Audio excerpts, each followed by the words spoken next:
دستم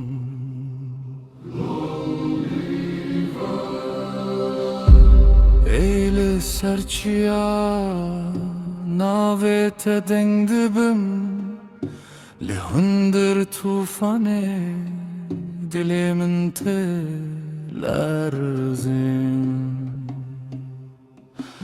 Bol sermişin xezaldı herkes serqame Ji çavê min ber ji hevratê biryar têxem Navê te dibêjim hêdî li devê xwe li hundir helbest sergotinek ji min derd her wisa dema te nabe Tufanê dilê min hêza te tê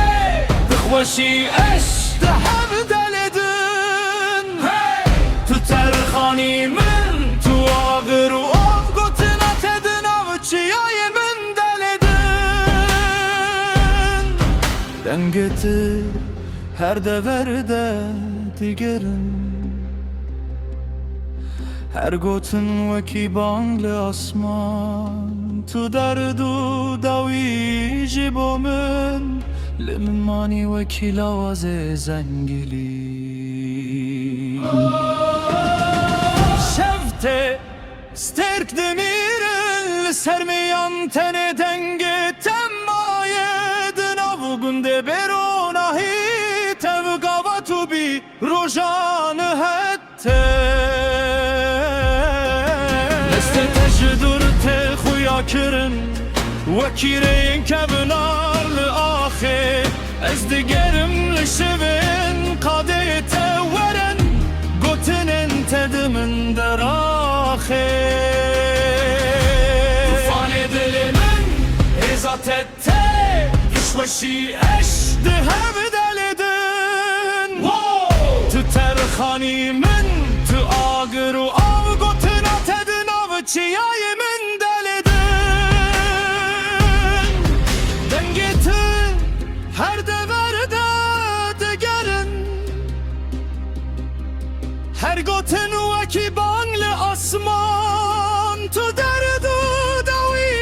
ji bo min Li min manî wekî lawazê zengilî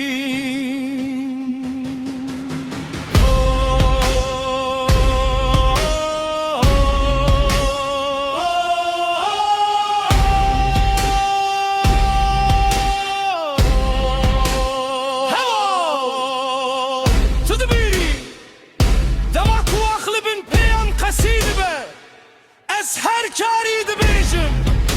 neçim Neçim ji hundir navê te Tufanê dilê min hêza te tê Dişweşî eş di hev deledin Tu terxanî min tu agir û av gotina te di nav çiyayê min deledin Dengê tu her deverde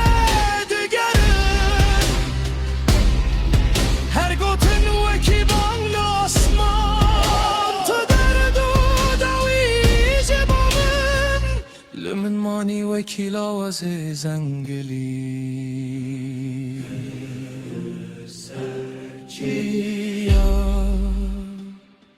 navê te deng dibim Deng derdikeve di tufanê dilê min de bimî